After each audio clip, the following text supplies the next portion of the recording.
My intention today is to share with you some highlights from a very unique story in the Quran. This is towards the end of Surah Al-Kahf, something we recite every Friday. And that's a sunnah way, the prophetic way of letting us know that there are lessons in the surah that are going to be relevant in our everyday life. And we need to review them and renew them, especially on the day of Friday. And this guidance is going to protect us from all kinds of difficulty. The story itself is very long, and if I went into too much detail, it would take longer than the allotted time for the khutbah, but there are things in particular that I'll try to highlight, and I recognize that there are those of you that are listening that may not be familiar with this story, so I'll give you some synopsis as we go. This is one of the events in the life of Musa alayhi salam. The chronology of it is not known, but it seems it's very much later on after his great missions have been accomplished. The challenge against the Pharaoh is done, the crossing of the water is done, the Israelites are somewhat, they're in the desert now, etc. And it seems it's in that time frame that Allah Azza wa Jal calls him to task. He gives him a mission, essentially that he has to go learn something. The first thing I'd like to highlight is Musa alayhi salam's commitment to learning. He says, what I recited in the beginning of this khutbah, he said to his young student, you can say his intern, his fata, his young man, in other words, he took an assistant with him, and he says to him, لا أبرح حتى أبلغ مجمع البحرين أو أمضي حقبة. I'm going to continue and stay committed to this journey until I reach the place where two oceans meet. Even if it means I have to spend multiple lifetimes finding it. He's telling this to his student. And all of this, the purpose of this journey is he's going to learn from someone. So the first thing he's teaching his student is that more than anything else, he himself is a student. And he's teaching his student his own commitment as a student. It doesn't matter if it takes me multiple lifetimes to find this destination or not, because I don't know exactly where it is. I'm just heading in this direction and you're coming along with me. But don't ask me to quit, because I'm not going to. I'm that committed to learning. This is Allah's way of also teaching us that the knowledge He's about to learn isn't something trivial. Of course, you know that Musa alayhi salam is the most mentioned prophet in the Quran. He's also the recipient of the largest revelation. The Torah is significantly much bigger in volume than the revelation of the Quran. And he's, by that definition, he's actually the most knowledgeable of all human beings until that time. He has more knowledge of revelation than anybody else that has been given. And yet, this man is now being told, alayhi salam, that he's going to go learn. And by the way, his followers, what are they called? They're called people of the book, meaning people of learning. The people who take his religion, and even though they've made changes to it, they're called ahbar, people of ink. In other words, this is the messenger, alayhi salam, who inspired so much learning and so much knowledge that came after him. His people became known as the people of knowledge and the people of information and the people of the book. In any case, he's going to learn something that requires an extra effort on his part. Even if it takes him lifetimes, there's something unique and valuable about these lessons that even the book of Allah at the time is not going to teach him. He has to learn this from somewhere else. Even the Torah doesn't have this answer. And Allah won't just give it to him. He won't just reveal it to him. Allah says in the Quran, وَكَلَّمَ اللَّهُ مُوسَى تَكْلِيمًا. Allah used to speak to Musa alayhi salam directly, in direct communication, and engage with him in a very rigorous communication. And yet, Allah says, no, this is not the kind of learning that even Allah will teach you directly. You're going to have to go on a journey. So it is a very unique circumstance. You don't just pass over this little bit of information. You have to appreciate what's going on here. The most knowledgeable person in the world at the time is now being told, you have to go learn a lesson from somewhere else. And so he goes on this, what seems like an endless journey. Who is this person that he's going to learn from? What are his credentials? I mean, if Musa alayhi salam is the most mentioned prophet in the Quran, is going to become a student of someone, we must really learn his name and acknowledge him. So now when we get to that, Allah Azza wa Jal, all He says is, فَوَجَدَ عَبْدًا مِنْ عِبَادِنَا. They found one of our servants. Literally, the Quran describes this teacher of Musa alayhi salam as one of our servants. I know that in our narrations and some of the opinions, we find his name to be Khidr, or Khidr is pronounced differently. Quran deliberately does not mention his name. You would think this is a very important individual, and there's even an argument whether it's human or angel. It's not an issue in the Quran. The Quran didn't ask that question. We don't have to ask that question.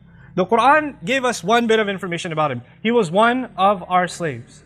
What does that do? That actually teaches us something profound about those who reach the heights of knowledge. They are nothing more than a slave of Allah. Their titles, their credentials are insignificant before Allah. He's a mysterious figure that Musa alayhi salam just knows, this is the person I have to learn from. And it's really interesting also, Musa alayhi salam does not ask him his credentials and say, so I'm supposed to learn from you? I mean, where did you graduate from? What revelation do you get? Well, who are you supposed to be?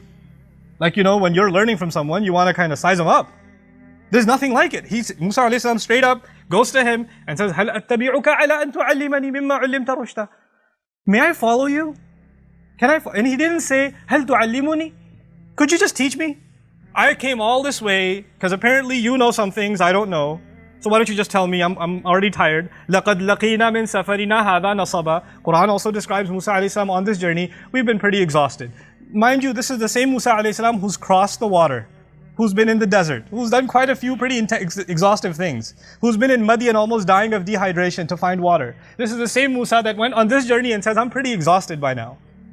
And after this exhaustion, he doesn't just say, can we just sit down here and learn now? Because it's been a pretty tough journey for me. He says to this individual, this abd bin ibadillah, he says to him, هَلْ أَتَّبِعُكَ? Can I follow you? This is interesting because it's what he's going to learn isn't just words. He has to follow him. This is a kind of learning that will come from experience. It's not book knowledge. It's not classroom knowledge. It's experience knowledge. And this is something Musa alayhi salam already knows. This person will teach me something that cannot come from books or words. He's going to show me certain experiences. So he's asking permission to follow him, and only by living those experiences will I learn something. And of course, his response is, you don't have the patience for it. لَن تَسْتَطِيعَ مَعِيَ صَبْرًا. I don't see you as capable of withstanding what's going to be coming. I don't see that you have the grit, the perseverance, the patience it takes to learn these lessons. And Musa alayhi salam then convinces him. And by the way, Musa alayhi salam could have also said, excuse me, I don't have patience. You know who I deal with? I dealt with Fir'aun. I debated with him. You know whose leader I am? Banu Israel. I don't have patience? You know what the kinds of things they've said to me? He doesn't say that. Clearly, Musa alayhi salam, you and I know, his patience has been tested throughout his life. Throughout his life, time and time again, his patience has been tested. And yet, these lessons, his teacher is telling him, they're not that easy. It's going to test your patience. You're going to lose it. You're not going to be able to withhold it. That's a pretty powerful statement to make. And for Quran to record it like that about Musa alayhi salam. And he says, سَتَجِدُنِي إِنْ شَاءَ اللَّهُ صَابِرًا. You'll find me patient. Inshallah, if Allah wills, I'm not saying that I have that capability, but if Allah grants me that capability, I will demonstrate patience to you. Okay, so that's his prerequisite for this learning. These lessons are directly related to difficulty and hardship, where your patience and your grit is going to be put to the test. So this is what Musa alayhi salam is being told. And of course, Musa alayhi salam has seen difficulty before. This is not new for him. So he's pretty confident he'll be able to manage the situation. So they go on their way. And instead of me going ayah by ayah, I'll just share some highlights with you. The first stop on their journey is that they asked this teacher of his and Musa alayhi salam, they board onto a ship. حَتَّى إِذَا رَكِبَ فِي السَّفِينَةِ. Now when they board onto a ship, obviously there are people, they're travelers, and they ask these people, can we ride with you? So they've done them a favor. The circumstance is not just about a ship. You have to understand, now we have a situation where there are people who did other people a favor. The people that own the ship have done Musa alayhi salam and his teacher a favor by allowing them to ride along with them. They go on this ride, خَرَقَهَا, he starts going, you can imagine, goes to the bottom of the ship and starts ripping out the planks and damaging the ship. It's now starting to sink from inside. And Musa alayhi salam's like, أَخَرَقْتَهَا لِتُغْرِقَ أَهْلَهَا? Have you just damaged this boat so you can drown the people that are on it? What are you doing? What an unheard of thing you're doing. لَقَدْ جِئْتَ شَيْئًا إِمْرًا. What a terrible thing you're up to. How could you do this? And the teacher turns to him and says, أَلَمْ أَقُلْ إِنَّكَ لَن تَسْتَطِيعَ مَعِيَ صَبْرًا. Didn't I tell you you don't have the patience for this? You can't learn these lessons. And he says, okay, لا تؤاخذني بما نسيت ولا ترهقني من أمري عسرا. Okay, don't hold me to this. Don't penalize me for this mistake and don't make this hard for me. Fine. You just do what you do. But before we go any further, I want you to appreciate something. There are people that are going to be in your life and mine that you might be doing something good to. You did something good to them and they do something terrible to you. And you're standing and go, what? Why would you do this to me? Or you're a bystander watching, like Musa alayhi salam is a bystander watching. They did something good for us. Why are you hurting them? The last person you should be hurting is the one who did good to you. You know, like the poet says, أُعَلِّمُهُ الرِّمَايَةَ كُلَّ يَوْمٍ فَلَمَّا اسْتَدَّ سَاعِدُهُ رَمَانِي.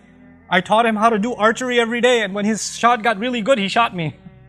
You know, This idea is so weird. I was helping you. I did so much for you. How could you turn around and do this to me? This is what Musa alayhi salam is shocked about. Anyway, this is the first lesson. They go on. He doesn't know what the lesson is yet. He's still got questions in his head. Why did this happen? You don't have the patience. Let's keep going. Time for lesson number 2. And they go on to lesson number 2 and they see this kid. They don't know who this child is. And he just kills the kid. This man kills a child. This child has done nothing to you. He's committed no crime. They don't even know him. Musa alayhi salam is in absolute shock. By the way, this is the kind of person, Musa alayhi salam is the kind of individual that when a person was being beat up, he intervened. You remember earlier on in his life. Somebody was being beat up and he intervened and said, رَجُلَيْنِ يَقْتَتِلَانِ. And he went up and he punched the guy. Stopped it from happening. Now he's seen a child be killed. The shock and anger and frustration of Musa alayhi salam. أَقَتَلْتَ نَفْسًا زَكِيَّةً بِغَيْرِ نَفْسٍ. Are you serious? Have you killed a pure innocent soul without it having, or this child having committed any crime? What kind of unheard evil have you just committed? لَقَدْ جِئْتَ شَيْئًا نُكْرًا. And the teacher turns to him again with this corpse of a child in front of him and says, أَلَمْ أَقُلْ لَكَ إِنَّكَ لَن تَسْتَطِيعَ مَعِيَ الصَّبْرَ. Didn't I say to you, you're not going to have the patience for this. You can't handle this. قَالَ إِن سَأَلْتُكَ عَنْ شَيْءٍ بَعْدَهَا فَلَا تُصَاحِبْنِي. Okay, he said, fine, if I ask you anything else, then okay, you don't have to accompany me. I got it. Okay? قَدْ بَلَغْتَ مِن لَدُنِّي عُذْرًا. From my end, I have no excuse. You have every reason to leave me. If I cross the line one more time, I've been disqualified. Now we've got 2 circumstances so far. One in which people did good to them, and apparently they did bad back. In the other, nobody did anything to you. You have nothing to do with this one. Why would you harm them? Why would you do something to them? And this is also something unfathomable for Musa alayhi salam. And then you get to the third circumstance. And فَوَجَدَ جِدَارًا يُرِيدُ أَنْ يَنْقَضَّ فَأَقَامَهُ. They went to some town, and فَأَبَوْا يُضَيِّفُهُمَا. They refused, the people refused to be hospitable to them in the least bit. Hey, do you know where the well is? Maybe we drink the water? Shut the door in their face. Pushing them around. Nobody's offering them any help. And they're clearly not welcome where they are. أَبَوْا يُضَيِّفُهُمَا is, I don't know, as a kid I watched a lot of Western flicks. A guy walks into a salon and everybody somebody's chewing on a straw just staring at him like there's about to be a gunfight or something. Like, they're not welcome here. What you doing here, stranger? That kind of thing. So when that happens and they're not welcome, they're walking by and they see this monument type wall that's broken down and it's tipping over. يُرِيدُ أَنْ يَنْقَضَّ. It looks like it's going to tip over and damage the whole street. And his teacher says, yeah, we're going to work on this wall. We're going to fix this whole wall in the middle of town. People are cursing at them. People don't care for them. People are clearly letting them know, you better leave here. You better get out of here. And they're fixing the street in the middle. They're fixing this wall in the middle. And Musa alayhi salam's like, these people are terrible to us. And they won't even give us so much as a sip of water. We've been working and laboring here all day building this wall. If you wanted, you could have been paid for this work at least. Maybe we would have gotten a couple of dollars here and there, and maybe we would have eaten something. But that much, and he says, this is it. This is the time you and I part. هَذَا فِرَاقُ بَيْنِي وَبَيْنِكَ. It's interesting, the story began where 2 oceans meet, and it's ending where they part. These 2 are now parting. And in a sense, they're both also oceans of knowledge. Musa alayhi salam is the ocean of knowledge of revelation. And this teacher of his is the knowledge of this other kind of knowledge that doesn't come from books. But now they're parting. And so now he tells him the reasoning behind all 3 of these. There was a greater plan from Allah. And in this plan, those people whose ship was destroyed, actually their ship was about to be seized by the navy. The king was taking every ship to add to his navy. When they came by their ship, they saw the ship is damaged. They said, no good for the navy. They let it go. They're going to suffer damages. They're going to have to fix it up. But at least they still get to keep their livelihood. They can still earn a living. In the case of the child, only Allah could have known that down the road in the future, this child was going to be a criminal, tyrannical to his parents. And Allah gave that child an outlet to Jannah, and Allah allowed his parents also relief of great calamity that was coming their way. Nobody could have known that except Allah. In the case of this wall, Allah was looking out for 2 orphans in that town that was so mean to them, whose father left a great deal of money behind, and that money was buried under that wall. If that wall tipped over, people would have seen that treasure. They would have, the kind of people they are, we know what kind of people they are, those kids wouldn't have seen a penny of it. That would have been eaten up by somebody else. And Allah wanted that those kids grow up one day and are strong enough and to protect their assets, and then they dig up what is theirs. This was Allah's plan. But in all of this, none of this makes any logical sense.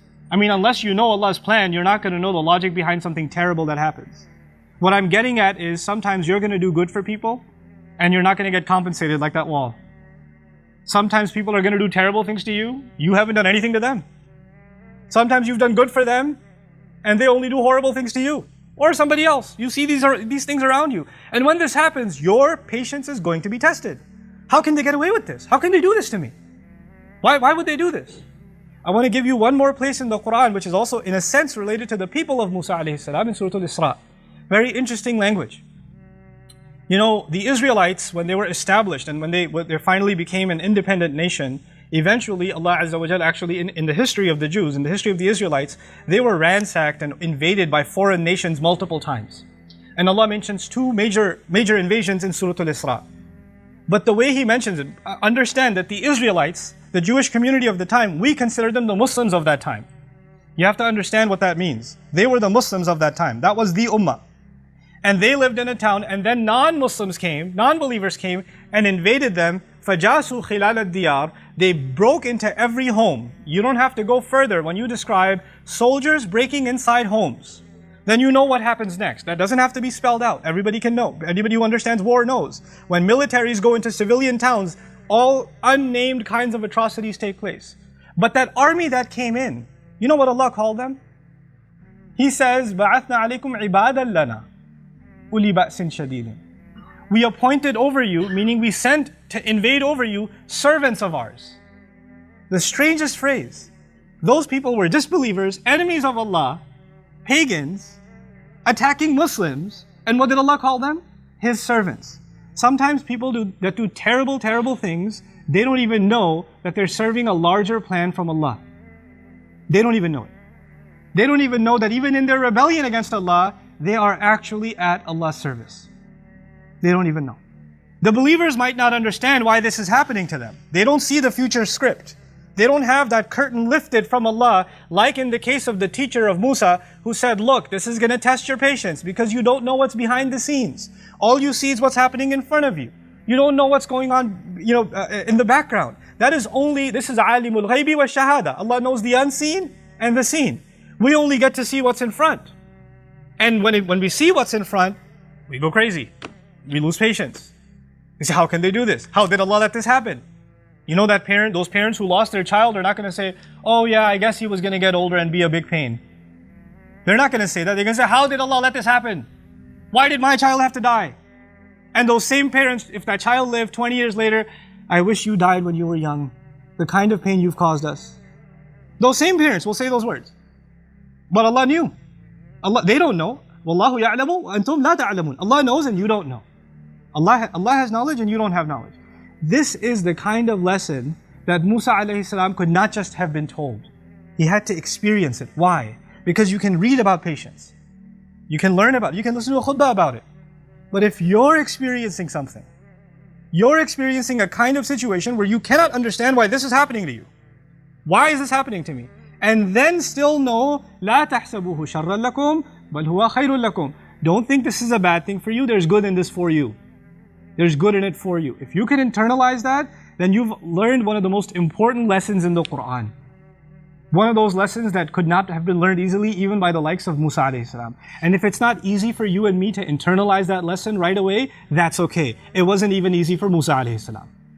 We're not being expected to turn into angels. We're not being expected to not be frustrated, to not be angry, to not lose patience. That's not the expectation from Allah. As a matter of fact, even someone of that status, of Musa alayhi salam, from ulul azmi min ar-rusul, if he can multiple times be told, look, you're losing your patience, told you you're not going to be able to handle it, then who are we? We are going to go through those circumstances. But this story and this guidance is going to remind us that we have to take a step back sometimes and just look at Allah's plan and say, I submit to it. There is something good in it, in this life and in the next. And you know what? I'm going to accept that. And this is the lesson that Musa alayhi salam had to be given. We are not going to have someone like, Musa's teacher who will walk around with us, and when something bad happens, he'll be like, by the way, I know you're frustrated, but you know the real thing, you know you lost your job right now and you're really upset. but actually a much better job is coming, and you would never have even applied for it if this didn't happen, and you're going to move to the town you always wanted to move to, but that's all planned out for you. But I just didn't want to tell you that. So right now I know you're pretty depressed because you don't have any savings, you don't have money to pay the rent and the electricity bill, and everything's falling apart. But just wanted to let you know there's something in the source code you didn't understand. That's not going to happen with us. That's not going to happen. That's only with that messenger and that lesson that he had to learn. And through that we know that there's always a plan. Because of this story, we know there's always a plan. And the plan of Allah is always meant to be something good. You know that knowledge that this man had, or this individual had, I'd say, to be careful. How did Allah describe his knowledge? He says, آتَيْنَاهُ رَحْمَةً مِّنْ عِنْدِنَا وَعَلَّمْنَاهُ مِن لَدُنَّا عِلْمًا. He says about this individual, Allah gave him a mercy that comes especially from us. And then secondarily, he says, we gave him a knowledge that comes especially from us. In other words, that knowledge that he has, before it is even knowledge, it is a mercy. Before it's even knowledge, it is a mercy from Allah. That was important to mention because everything he did didn't look like mercy. It didn't look like mercy. Not from the naked eye, not from the eyes of the seen, but from the eyes of the unseen, there is mercy in that too. May Allah Azza wa Jal give us eyes of Iman and really a heart that can withstand difficulty, withstand hardship, whatever hardship you're going through in your life, whatever circumstances that are weighing down on you. And may Allah Azza wa Jal give you the faith to know there's something good behind this that is on the horizon. You just have to hold on to your faith.